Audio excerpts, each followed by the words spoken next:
ஓம் ஸ்ரீ குருப்யோ நமக. நன்றாக குருவாழ்க, குருவே துணை. பரபிரம்ம ருத்ரகாயத்ரி ஞானஸ்வரத்தின் அன்பர்களுக்கு வணக்கங்களும் வாழ்த்துக்களும். இந்த பதிவு அன்பான மிதுன லக்ன நேயர்களுக்கு. இப்ப மிதுன லக்னத்துக்கு 7 நாட்களுக்கான பலன் ஜனவரி 20 முதல் ஜனவரி 26 வரை, சனிக்கிழமை முதல் வெள்ளிக்கிழமை வரை. சனிக்கிழமை அன்னைக்கு கார்த்திகை நட்சத்திரம் மேஷராசியில ஒரு பாதம் முடிஞ்சு காலையில 8:52 ரிஷபராசியில உள்ள 2ஆம் பாதத்துக்கு சந்திரன் நகர்கிறார். அப்ப 12ஆம் இடத்துல சந்திரன் சூரியனுடைய நட்சத்திரத்துல செயல்படும் பொழுது சூரியன் நமக்கு நம்மளுடைய லக்னத்திற்கு 8ஆம் இடமான மகர ராசியில இருக்காரு. அதுவும் தன்னுடைய சொந்த உத்திராட நட்சத்திரத்துல இருக்காரு.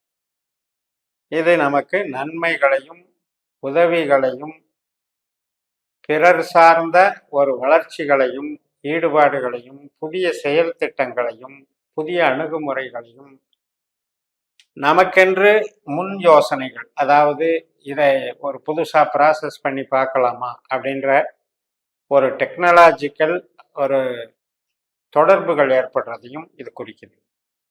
அது சம்பந்தப்பட்ட நபர்கள் நம்ம தொடர்புக்கு வருவார்கள். ஸோ அந்த மாதிரி ஒரு நல்ல நாளாக இதை நீங்க பயன்படுத்திக்கலாம். ஜனவரி 21ஆம் தேதி ரோகிணி நட்சத்திரம், சந்திரன் தன்னுடைய சொந்த நட்சத்திரத்துல இருக்காரு. பணம் போட்டு பணம் பண்றதுக்கு உண்டான காலகட்டம் தான். அதே நேரத்துல நமக்கு மூலதனம் பண்றதுக்கும் உரிய காலகட்டம் தான். சுப செலவுகள் நடைபெறும், அது மூலதனமாகவும் இருக்கும். அதே நேரத்துல நமக்கு பண வரவும் பற்றாக்குறையும் இல்லாமல் நல்லா போகக்கூடிய நல்ல நாளாக அமைகிறது. ஜனவரி 22ஆம் தேதி மிருகஸ்ரீஷ நட்சத்திரம், செவ்வாய் கிரகமானது நம்ம லக்னத்துக்கு 7ஆம் வீட்டுல உட்கார்ந்துருக்காரு. புதனோட சேர்ந்து பூராட நட்சத்திரம் சுக்கரனுடைய நட்சத்திரத்துல உட்கார்ந்துருக்காரு. சுக்கரனும் அந்த 7ஆம் வீட்டுல கேதுனுடைய நட்சத்திரத்துல இருக்காரு. அதனால இப்ப நமக்கு செவ்வாய் கிரகம் நம்மளுக்கு எதிரி தான். அதே நேரத்துல எமோஷனை காட்டக்கூடிய கிரகம். 7ஆம் இடம் என்பது கணவனானால் மனைவி, மனைவியானால் கணவன்.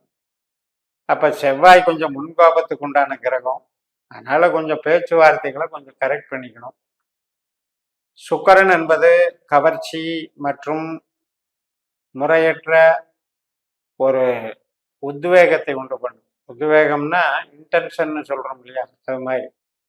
அப்ப இந்த செவ்வாய் புதன் சுக்கரன் இணைவு இப்படி இருக்கிறது உறவு சார்ந்த விஷயங்கள்ல பொறுமையா போகணுங்கிறத காட்டுது. எமோஷனலி அட்டாச்சா பதட்டம் பட்டீங்கன்னா அதுல ஏதாவது சஞ்சலங்களும் சங்கடங்களும் வந்துடும். அதனால கொஞ்சம் அது மைன்யூட்டா கொண்டு போய்க்கணும், பட்டும் படாம போய்க்கணும். அதே நேரத்துல தொழிலுக்கும் வேலைக்கும் நம்மளுடைய பணவரவுக்கும் சாதகமான நல்ல நாளாக அமைகிறது. ஜனவரி 23ஆம் தேதி திருவாதிரை நட்சத்திரம், நம்ம லக்னத்துலதான் சந்திரன் ராகுனுடைய திருவாதிரை நட்சத்திரத்துல போறார். ராகு 10ஆம் வீட்டுல புதனுடைய நட்சத்திரத்தில் உட்கார்ந்து புதன் 7ஆம் வீட்டுல இருக்கிறதுனால கூட்டு தொழில், கூட்டு ஒப்பந்தங்கள், கான்ட்ராக்ட் மற்றும் நம்ம சொந்த தொழிலாவே இருந்தா கூட நம்மளுக்கு அதுல ஒரு புதிய முயற்சிகள் எடுக்கிறது, புதிய நபர்களை சந்திக்கிறது, இது போன்ற நிகழ்வுகள்ல நன்மைகள் நடக்கும். தொழில் பலம் கூடக்கூடிய அற்புதமான நல்ல நாள், நமக்கான அங்கீகாரம் கிடைக்கக்கூடிய ஒரு சிறப்பான நாளாக அமைகிறது. ஜனவரி 24ஆம் தேதி புனர்பூச நட்சத்திரம், குருனுடைய நட்சத்திரம். குரு நமக்கு லாபஸ்தானத்துல கேது நட்சத்திரத்துல இருக்கிறதுனால நம்ம எதிர்பார்த்தபடி நம்மளுடைய மூத்த சகோதர சகோதரி அவர்களுடைய ஒரு வளர்ச்சி என்பது நம்ம எதிர்பார்க்கலாம் நண்பர்கள் வழியில. அதே நேரத்தில் எதிர்பார்த்த செய்திகள் நல்ல செய்திகளாக வரும். இப்ப நமக்கு ஏதாவது ஒரு வகையில பூமி, வாகனம், வீட்டுக்கு தேவையான பொருட்களின் ஆதாயங்கள் இவையெல்லாம் கூட கிடைக்கக்கூடிய நல்ல நாளாக அமையும். ஜனவரி 25ஆம் தேதி பூச நட்சத்திரம், சந்திரன் 2ஆம் இடமான கடகராசியில சனியோட நட்சத்திரத்துல போறாரு. சனி நமக்கு 9ஆம் இடத்துல இருக்கு. அதனால உறவுகளுக்கு நல்லா இருக்கு. பூர்வீகம் சார்ந்த வேலைகள், கோயில் சார்ந்த வேலைகள், குலதெய்வ கோயில் மற்றும் ஆராய்ச்சி கல்வி, ஒருத்தரை போய் சந்திக்கிறது, இதுக்கெல்லாம் நல்லா இருக்கும். கல்யாணம் நாள் பார்க்கறது, கல்யாண வரன் பார்க்கறது, குழந்தை பிறப்பு, இதுக்கெல்லாம் நல்லா இருக்கும். ஆனால் நம்ம 2ஆம் இடம் அப்படிங்கிறது பேச்சில் வந்து கொஞ்சம் கவனம் செலுத்தணும். பணம் சேமிப்புலையும் கொஞ்சம் கரையக்கூடிய நாளாக இருக்கிறதுனால அதில் வந்து நம்ம கொஞ்சம் சிக்கனமாக இருந்து பழகிட்டோம்னா அந்த செலவுகள் இல்லாமல் பார்த்து. அடுத்த நாள் கடைசி நாள் வெள்ளிக்கிழமை ஆயில்ய நட்சத்திரம் காலையில் 10:27க்கு பூசம் முடிஞ்சு ஆயில்யம் தொடங்குது. புதனுடைய நட்சத்திரம். புதன் வந்து செவ்வாயோட சேர்ந்து சுக்கரனுடைய நட்சத்திரத்தில் இருக்கிறதுனால இந்த நாளுமே கூட நம்ம பழகிற விதத்தில் கணவன் மனைவி உறவில் மற்றும் நட்பு வட்டாரங்களில் ஆண் பெண் உறவில் கொஞ்சம் கவனம் செலுத்தணும். செவ்வாய் சுக்கரன் சேர்க்கை, அது செவ்வாய் சுக்கரனுடைய நட்சத்திரம் பெறுதல், இதெல்லாம் கொஞ்சம் அந்த பருவ வயது கிளர்ச்சிகளில் பிரச்சனைகளை ஏற்படுத்துங்கிற ஒரு கான்சியஸை மட்டும் ஏற்படுத்திக்கோங்க. எல்லாருக்குமே அது வந்து அப்படியே இம்ப்ளிமெண்டேஷன் ஆகாது. அவங்கவுங்க ஜனன ஜாதகத்தில் அந்த பருவத்தில் அந்த செவ்வாய் திசை புத்தி அந்தரம், சுக்கர திசை புத்தி அந்தரம், 7ஆம் இடம் 5ஆம் இடத்துக்கு தொடர்புடைய அமைப்பில் இருக்கிறவங்களுக்கு தான் இந்த இன்சிடென்ட்ஸ் எல்லாம் ஏற்படும்.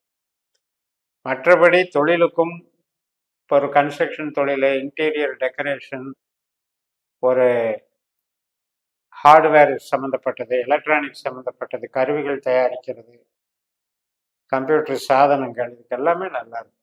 ஸோ சிறப்பான நாள். நம்மளுக்கு 2ஆம் இடத்துல சந்திரன் இருக்கிறதுங்கிறது நமக்கு ஒரு பணவரவுக்கு உகந்த நாள். கடகராசி, விருச்சிக ராசி, அதே மாதிரி நமக்கு மீனராசி, இந்த 3 ஜலராசிகளும் நம்மளுக்கு தொழிலுக்கும் பணவரவை தர்றதுக்கும் வேலைக்கும் உத்தரவாதத்தை கொடுக்கும் நல்ல ராசி. அப்படிப்பட்ட ராசிகளில் சந்திரன் போகும்போது நமக்கு இயல்பாகவே இந்த தொழில் பலத்தை இன்க்ரீஸ் பண்ணிக்கும், வளர்ச்சிகளை கொடுக்கும். பட் இந்த டைமில் இந்த செவ்வாய் சுக்கிரன் காம்பினேஷன் இருக்கிறதுனால உறவு சார்ந்த நட்பு வட்டார புதிய அறிமுக பழக்க வழக்கங்கள் சார்ந்த விஷயங்கள்ல கொஞ்சம் கவனம் எடுத்துக்கோங்கிறது தான் இதில் கவனிக்க வேண்டிய விஷயம். இந்த 7 நாட்களில் இது மாதிரி நம்ம சந்திரனை பேஸ் பண்ணி ஒவ்வொரு நாளும் ஒவ்வொரு நட்சத்திரமும் நம்ம இப்படி வேலை செய்யுதுன்னு பார்த்தா கூட நம்ம ஜனன ஜாதகத்தில்னு ஒரு கணக்கு இருக்கு.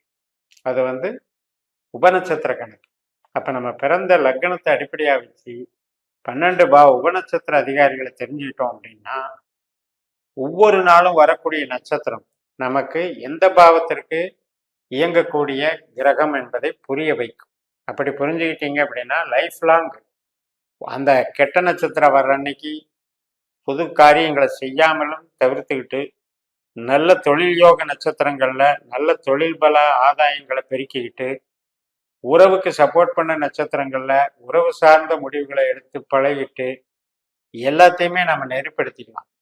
எந்த நட்சத்திரங்களை பயன்படுத்தால் எந்த காரியத்துக்கு சாதகமாக இருக்குங்கிற உண்மை இந்த பாஸ்கர அஸ்ட்ராலஜியில் நவீன நட்சத்திர ஜோதிட சூத்திர முறையில் நம்மளுக்கு எளிதாக புரியும். இதை பயன்படுத்தினீங்கன்னா உங்களுக்கு வந்து அந்த உங்களுடைய கேள்விகளுக்கும் உங்களுடைய எதிர்பார்ப்புகளுக்கும் கரெக்டான ஒரு ரூட்டை காட்டும். அந்த ரூட்டின்படி நமக்கு அமைப்புகள் இருக்கும்.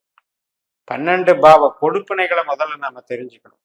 12 பாவ கொடுப்பினை என்பது என்ன அப்படின்னா ஒருத்தருக்கு அறம் பொருள் இன்பம் வீடு என்பதுதான் ஜோதிடம். அறம் என்பது ஆயுள், ஆரோக்கியம், தர்மம்.